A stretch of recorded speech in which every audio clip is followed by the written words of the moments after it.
In the Know, a radio program talking to the newsmakers in Ogle, Lee, DeKalb counties and beyond, keeping you in the know. Here's your host, Charles Van Horn. Good morning and happy Sunday. Is it, it's Easter. It is Easter Sunday, and thank you for joining us. Representative Bradley Fritts, good morning. Good morning, Charles. So great to be with you. Happy Easter. I'm enjoying, of course, everything that Easter brings, new life, new beginnings, and, of course, a spring legislative session is underway in Springfield. Thank you for taking time out of your busy schedule to come join us. Absolutely. Always happy to keep people involved. Yeah, and Dixon, of course, representing a whole huge swath of counties and regions. Do you ever lose track of where your territory is? Oh, absolutely. I mean, I can give you a pretty rough estimate of what it is, but The problem is you go down a road, and then all of a sudden you go down the middle of a field and then over a little bit. I mean, I go on rough boundaries, not necessarily the direct ones. You know our beautiful gerrymandered maps, Charles. Yeah, you've seen them. You should go out there this spring and start hiking in bean fields and just pull weeds only in your territory. Sorry, I'd love to help you, but that giant ragweed, that's somebody else's problem. Representative Bradley Fritts, always stuff happening in Springfield. You guys are going back in a couple of days to finish out the spring session. But let's talk about a couple of bills so far that have made the headlines.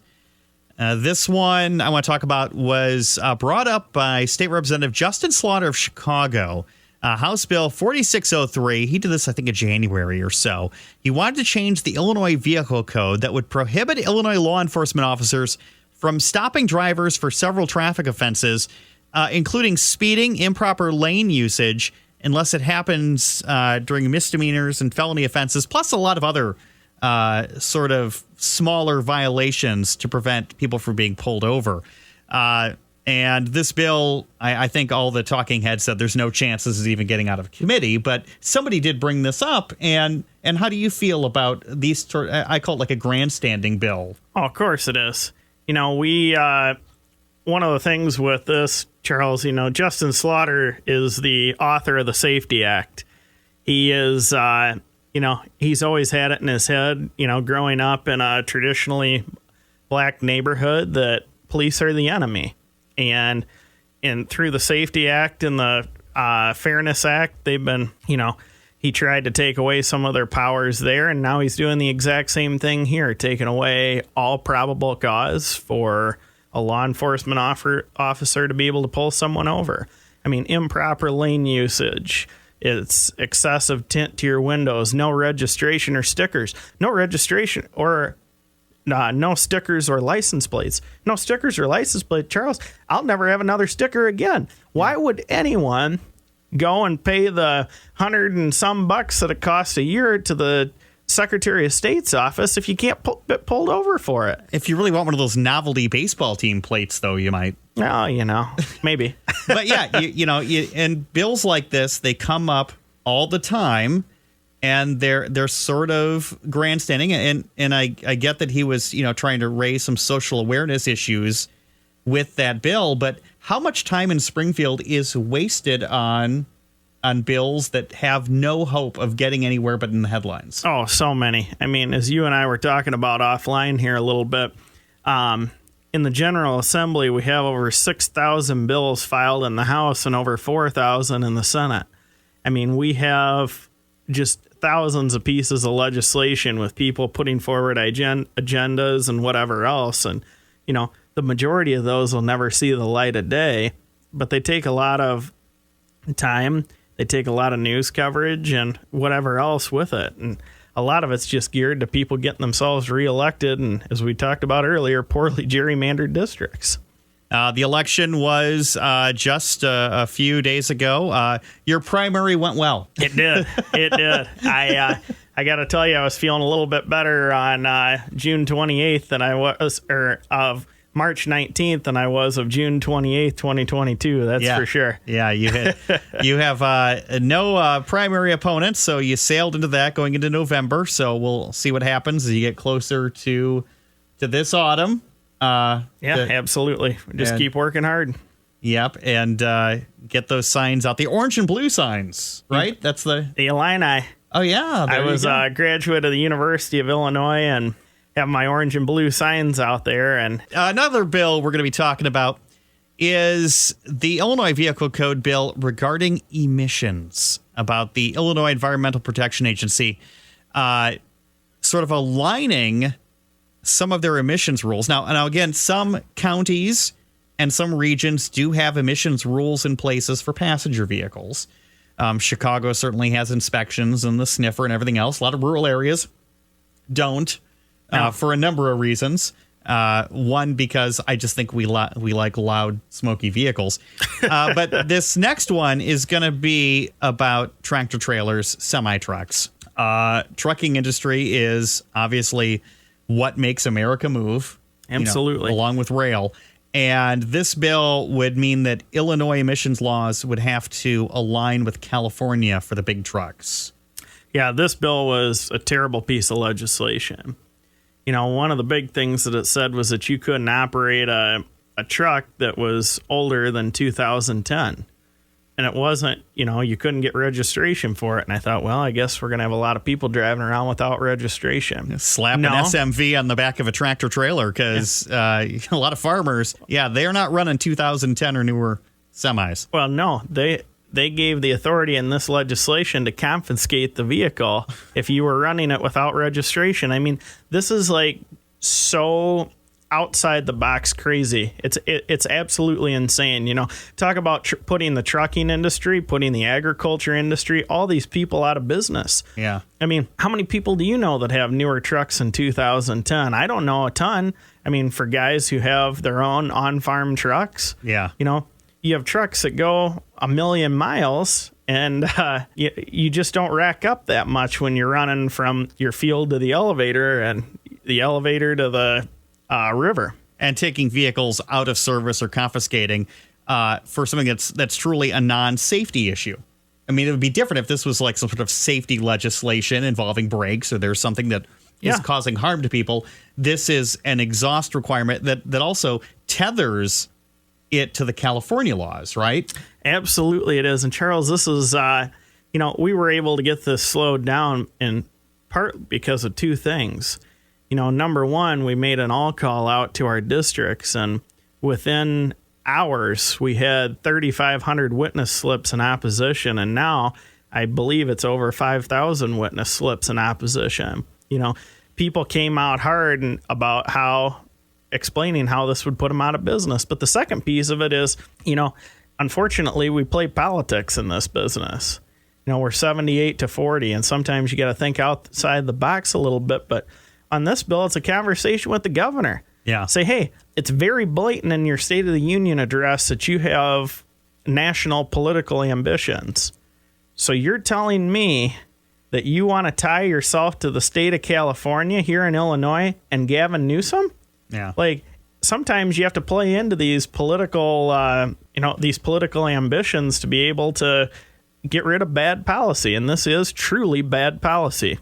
Let's talk about other policies. Speaking of the governor, you brought Governor J.B. Pritzker up. The grocery tax proposal of dropping the 1% grocery tax.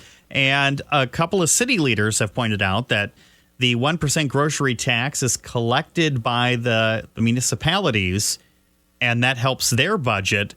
The state of Illinois doesn't really get that money anyway. So the governor is basically taking somebody else's allowance away. The governor this year proposed a $52.7 billion budget, the highest budget that we've ever seen in the state of Illinois, and he touts all of his accomplishments.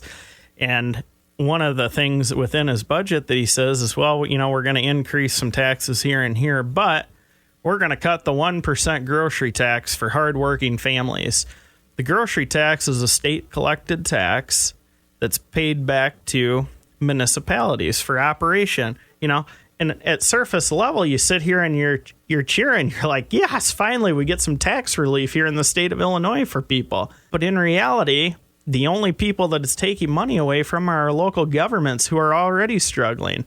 They're already struggling to find the money to take care of the mandates, the unfunded mandates that come down from us in the General Assembly. They're already struggling to get basic roadway services and sewage services and, lead water pipes and all these other things taken care of. And here we are, saying, okay, we're going to give you tax relief, but it's coming out of their pocket. Mm-hmm. I mean, it's very easy to do. It'd be like me taking you out to lunch today and say, hey, Charles, you want to go to lunch? And saying, but actually, you're going to pay for it. Well, it works out great. Let me check my coupon list to see if I got some freebies. We better be doing a buy one, get one. Representative Bradley Fritts in studio talking about different things in Springfield. Of course, not every bill that is going out or every political endeavor that goes out is one to make you roll your eyes. You've done something that you're trying to work together to save some townships some money here real quick.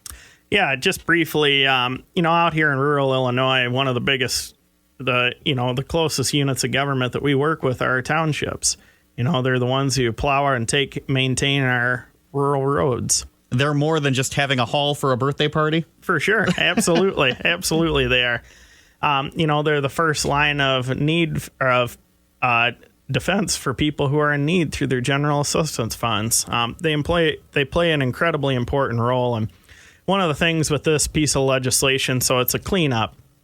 So statute says that if a township has over $850,000 in revenue, excluding their road funds, then they would have to have a yearly audit. That's what township code says.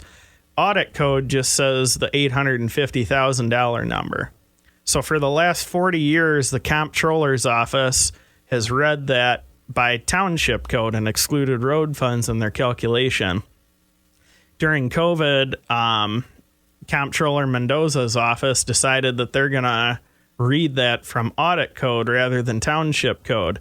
So a lot of our townships out here are now getting caught because the road funds are significant amounts of money. Yeah. I mean, you talk about trucks and salt and all that stuff's expensive, and it gets more expensive every single day. So adding that to the calculation, now they have to get yearly audits.